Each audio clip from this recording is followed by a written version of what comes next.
नमस्कार दोस्तों। तो आप लोग कैसे हैं? उम्मीद करते हैं अच्छे होंगे। तो आप सबका स्वागत करते हैं अपने चैनल वंदना काव्या में। तो आप लोग कैसे हैं ये बताने के लिए हमेशा की तरह कमेंट बॉक्स में जय माता दी ज़रूर लिखिए। तो चलिए दोस्तों, आज जानते हैं इस वीडियो में आप लोगों का सवाल है कि आप जितने घर में आपके सदस्य हैं, अगर वो पूजा करते हैं तो क्या बार बार हमें भोग लगानी चाहिए, बार बार दीपक जलानी चाहिए, बार बार भगवान के बर्तन धोने चाहिए? मतलब क्या नियम है? जितने सदस्य हैं जितनी बार जाएंगे उतनी बार मंदिर में पूजा करेंगे, भगवान लोगों को चंदन तिलक लगाएंगे। तो यह भी क्लियर करूँगी। दूसरी चीज़ क्या है कि आप लोग पूछते हैं बाल्टी में फूल बनता दे तो इसका क्या मतलब है? अगर बाती में फूल बनता है तो इसका क्या मतलब है? उस मतलब क्या है? भगवान हमारे ऊपर बहुत अधिक प्रसन्न है या उसका क्या संकेत है? ठीक है, दूसरा नियम ये जानेंगे। तीसरा नियम महत्वपूर्ण चीज़ ये है कि अगर कोई घर से जाता है तो क्या हमें स्नान नहीं करनी चाहिए? इसी प्रकार से कई ऐसे महत्वपूर्ण बातें जो आप लोगों ने पूछा है, तो इस वीडियो में जानेंगे। तो चलिए शुरू करते हैं। आप लोग बने रहिए मेरे साथ मेरे चैनल पर। अगर आपको मेरा वीडियो पसंद आता है तो प्लीज़ आप मेरे चैनल को सब्सक्राइब कर दीजिएगा, बेल आइकन को प्रेस कर दीजिएगा और वीडियो को लाइक कर दीजिएगा, जिससे कि मेरे वीडियो के एक नए नोटिफिकेशन आप सभी के पास सबसे पहले पहुंचे। तो चलिए शुरू करते हैं और जान लेते हैं सभी महत्वपूर्ण बातों। तो सबसे पहले आपको बता दें, जब कभी भी आप पूजा करते हैं, एक पहले शुरुआत इसी से कर रही हूँ कि जब आप पूजा करते हैं तो आप लोग कहते हैं हम देवियों को सिंदूर लगाते हैं, तो वे सिंदूर हम अपने मांग में लगा लेते हैं। कई लोग पूछते हैं कि वो कहाँ लगा ले, तो अपने बैग में भी आप लोग लगा सकते हैं, और जो दिन आप नहीं लगाती है उस दिन अपने आंचल के कोने में भी लगा लीजिए। क्लियर हो गया। लेकिन मान लीजिए कि जब आप बृहस्पति भगवान की पूजा कर रहे हैं, शिव जी की पूजा कर रही है, या ऐन जैसे पीपल वृक्ष की पूजा कर रही है, केले की वृक्ष की पूजा कर रही है, वनस्पति की वृक्ष की पूजा कर रही है, मतलब देव भगवान को जो दिए हैं उनको जब हम तिलक लगाते हैं, सिंदूर चंदन लगाते हैं, तो वो चीज़ अपने मांग में ना लगाए। परिवार की एक पूजा विधि में मैं भी लगाई थी, सच्चाई बता दे रही हूँ। तो मुझे भी किसी ने, मेरे घर के बड़ों ने कहा कि जब किसी भी पुरुष जो देव हैं भगवान, उनको जब आप सिंदूर लगाते हैं तो उसे उंगली से अपने मांग में नहीं भरनी है।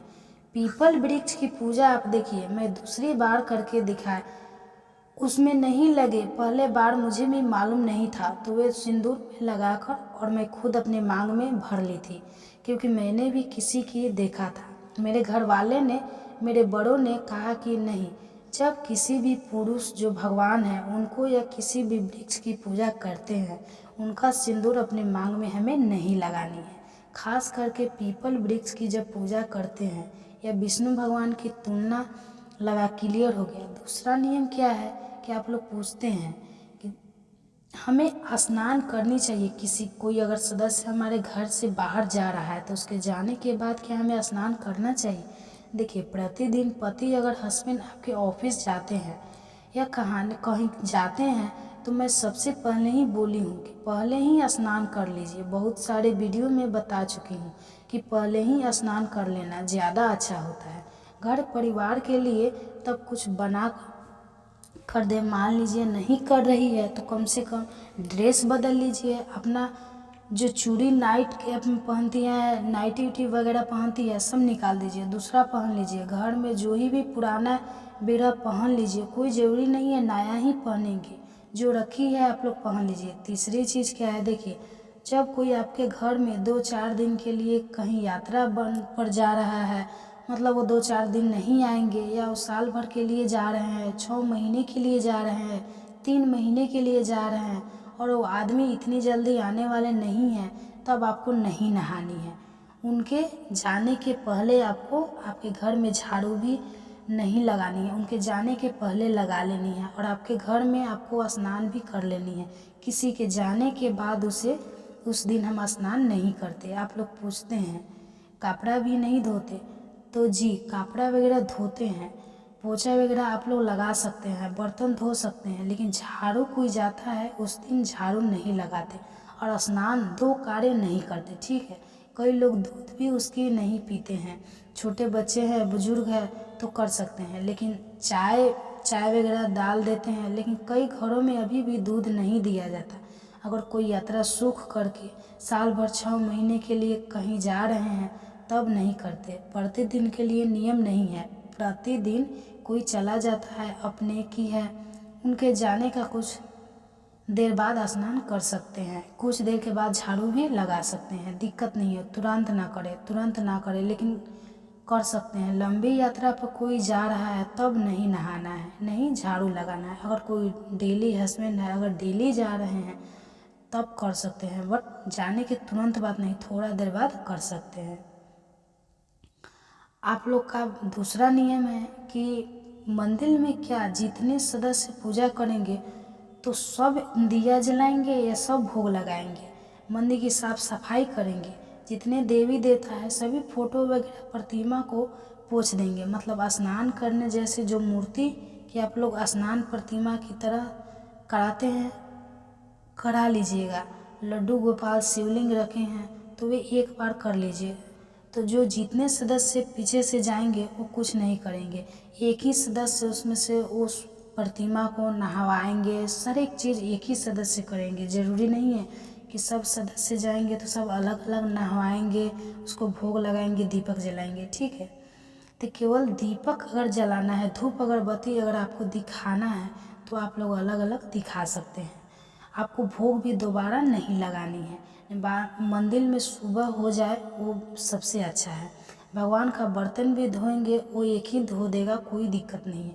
साफ सफाई भी कोई एक सदस्य करे, कोई दिक्कत नहीं है। तिलक चंदन भी लगाएंगे, भगवान का दीपक भी जलाएंगे, ये आप लोग कर सकते हैं। भोग भी लगाया है, ठीक है।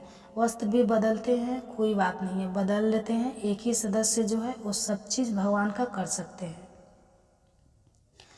पूजा करने वाली वो करेंगे, पीछे से वो जो जाएंगे। पाठ अगर आप करती है तो दोबारा दीपक जला लीजिए, धूप अगरबत्ती दिखा लीजिए। और आपको अगर भोग वगैरह भी लगाने की ज़रूरत नहीं है, शौक़ है तो आप लगा सकते हैं, लेकिन आपको बर्तन फिर से वॉश करना पड़ेगा, धोना पड़ेगा, क्योंकि वो बर्तन एक बार भोग लग जाता है तो वो झूठ हो जाता है। लेकिन हर व्यक्ति भोग नहीं लगाता है, एक बार घर में हो गया वही बहुत है।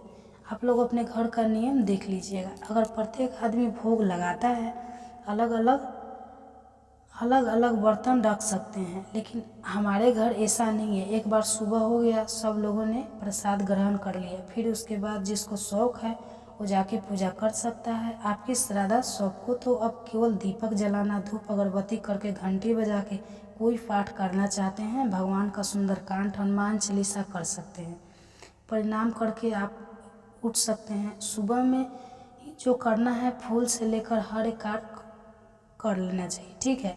आप लोग पूछते हैं कि सासू माँ कर लेती है तो क्या हमें भी करनी चाहिए, हमारी हस्बैंड कर लेते हैं तो क्या मुझे करनी चाहिए?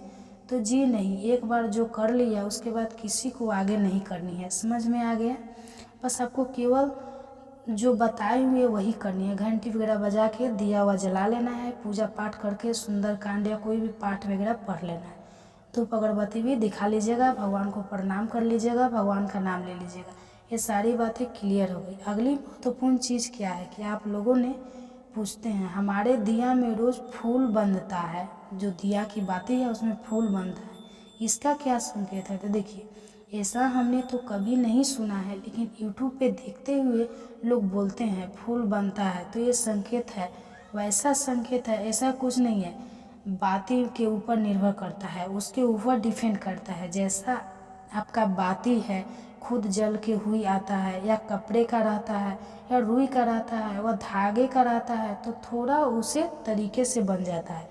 ऐसा कुछ नहीं है कि फूल बन रहा है तो भगवान हमें बहुत छप्पर फाड़ के धन देने वाले हैं, ऐसा तो कुछ नहीं है। अगर आपके ऐसा नियम होगा तो होगा, लेकिन हमने कभी ऐसा नहीं सुना है और ना देखा है, हमने ध्यान नहीं दिया है। बस दिया बस जलाते हैं, जलता है, हमें कभी वैसा फूल बनते ना देखा है और नहीं सुना है। लेकिन आप कभी कभी यूट्यूब पे देखते हैं, कुछ लोग बोलते हैं फूल बनता है, तो वो सब बाती के ऊपर डिपेंड करता है। भगवान को सच्चे मन से नाम लेना है, फूल और बाकी के चक्कर में नहीं जाना है। अगर मन चंगा है तो कठौती में गंगा है। दिल आपका साफ होना चाहिए, किसी की प्रतिहार से भावना ना रखें। मन को पहले शांत करके भगवान से चुपचाप नाम लीजिए। फूल और बाती और दीपक और दिया मत, ये सब मत मतलब कुछ कीजिए, ठीक है। ऐसा कुछ नहीं होता। मन से यह धारणा हटा दीजिए। लेकिन जो कहते हैं उनको मैं ये नहीं बोलूँगी तो गलत कह रहे हैं। सबके घर का नियम अलग है, ठीक है, समझ में आ गया। अगला महत्वपूर्ण नियम क्या है, आप लोग पूछते हैं कि कितने टाइम तक पूजा कर सकते हैं। तो देखिए, सुबह की क्या हुआ, हर कार्य बहुत ही मतलब लाभदायक होता है और शांतिपूर्वक तरीके से हो जाता है। सुबह में जितना काम मतलब हो जाता है, हमारे घर का खिंचाव है मतलब निकल जाए, उतना हम महिलाओं को दोपहर में काम कम करना पड़ता है। सुबह में लोग सोए रहते हैं, जैसे लगता है शांति सा फूल होता है, चारों तरफ सुकून। तो आप किसी भी प्रकार के कार्य कर सकते हैं। तो आप लोग पूछिएगा कि कब तक पूजा कर लीजिए लेना चाहिए। तो देखिए, कोई भी कार्य दोपहर में करना सही नहीं है। एक भजन ही बस दोपहर में हम लंच वगैरह बना सकते हैं, लेकिन दोपहर में स्नान करना अच्छा है नहीं है, झाड़ू लगाना अच्छा नहीं है, पूजा करना अच्छा नहीं है। दोपहर में जैसा सोना भी अच्छा नहीं है। आप थोड़ा सा 2 बजे या 1:30 बजे के आसपास सो सकते हैं ना। 12 बजे जब तबीयत ख़राब है तब सोच सकते हैं, लेकिन ऐसा नहीं है कि हम बेकार हैं, मतलब हम सही है, स्वस्थ है, फिर भी 12 बजे सो रहे हैं, वो ठीक नहीं है। तो ये सब आप लोग सोच सकते हैं, लेकिन दोपहर में किया हुआ कोई भी कार्य नहीं होता, वो सही नहीं होता। मंदिर के भी कपाट बैठ हो जाता है, आप लोग को मालूम ही है। तो इसलिए कोशिश करें कि आपका कार्य जो है, पूजा जो जितना भी लेट हो, 11 बजे तक आप लोग कर लेना चाहिए। 11 बजे से ऊपर नहीं, 11:30 मान लीजिए किसी दिन इमरजेंसी हो गया, लेट हो गया, तब 11:30 से लेकर 12 बजे तक कर लेना चाहिए। अगर 12 बजे के बाद पूजा ना करें, डायरेक्ट शाम को करें, क्योंकि दोपहर में भगवान को हमें डिस्टर्ब नहीं करना है, परेशान नहीं करना है। क्लियर हो गया। और अब पूजा कर लेते हैं तो मंदिर का पर्दा वगैरह शाम को फैलाइए, सोने के समय, दोपहर में नहीं। आप लोग कहते हैं कि दोपहर में भी पर्दा फैलाने, तो नहीं, शाम को जब सोने जाते हैं ना तभी फ्लैट है। और जिनका एक रूम है, मान लीजिए कि जिसमें आप लोग रहते हैं उसी में मंदिर रखे हैं, तो अगर शाम को सोने जाते हैं तभी आपको पर्दा फैलाना चाहिए। आपको मतलब दिन भर इसमें रहना है तो आप लोग पर्दा फैला सकते हैं। पूजा पाठ करके दोपहर में आप लोग पर्दा फैला दीजिए, ठीक है, समझ में आ गया। मैं भी अगला महत्वपूर्ण नियम क्या है, सरस्वती तेल का प्रतिदिन आप दीपक जला सकते हैं। जी बिल्कुल जला सकते हैं, जो भगवान ने आपको दिया है। ऐसा नहीं भगवान बोल रहे हैं कि खाने का नहीं है और मुझे गाय के घी का दीपक जलाओ और तिल के तेल का दीपक जलाओ, ऐसा कुछ नहीं है।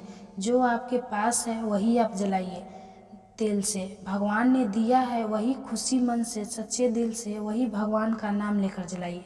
भगवान उतना ही में प्रसन्न होता है जितना आप सरसों तेल का भी आप लोग जला सकते हैं, कोई दिक्कत नहीं है। ये हो गया अगला महत्वपूर्ण नियम। तो आप लोग पूछते हैं फूल क्या है, स्नान करने से पहले तोड़नी चाहिए या स्नान करने के बाद तोड़नी चाहिए। तो हम लोग का शुद्ध रहते हैं, कब शुद्ध रहते हैं, ऐसे रहते हैं, तो ये रहते हैं तोड़ना सही, बिल्कुल तोड़ सकते हैं, कोई ये शुद्ध नहीं रहता। फूल जो है शरीर से हो जाता है। बेलपत्र वगैरह स्नान करके तोड़ते हैं, ठीक है, लेकिन फूल जो है हमको स्नान करने से पहले भी तोड़ सकते हैं और बाद में भी तोड़ सकते हैं। बेलपत्र कभी भी स्नान करके तोड़ा जाता है, लेकिन फूल जो है और तुलसी पत्र भी स्नान करके माता को हम स्पर्श करते हैं। लेकिन फूल जो है, फूल आप बिना स्नान किया भी तोड़ सकते हैं और फूल को हम धोते भी नहीं हैं। सोच लीजिए क्या नियम है। फूल अगर आप बासी तो शरीर से तोड़ सकते हैं, ऐसा कुछ नहीं है। जो एक बार भगवान को चढ़ जाता है ना, सब कुछ शुद्ध है, तो कोई दिक्कत नहीं है। तो आप लोग पूछते हैं, चारों सवालों का जवाब आपको मिल गया। तो आशा करती हूँ मैं उत्तर भी दे दी सबको। पूजा से संबंधित ये बातें आप लोगों को पता भी चल गया होगा। तो यह वीडियो मेरा भी यहीं तक का था। आशा करती हूँ, उम्मीद करती हूँ यह वीडियो से आप लोग को बहुत अधिक लाभ मिलेगा। फिर मिलती हूँ एक नए वीडियो में, तब तक के लिए नमस्कार। स्वस्थ रहिए, सुरक्षित रहिए, और जहाँ कहानी कहीं भी रहिए खुश रहिए। और वीडियो पसंद आता है तो चैनल को सब्सक्राइब कर दीजिएगा, वीडियो को लाइक कर दीजिएगा। धन्यवाद।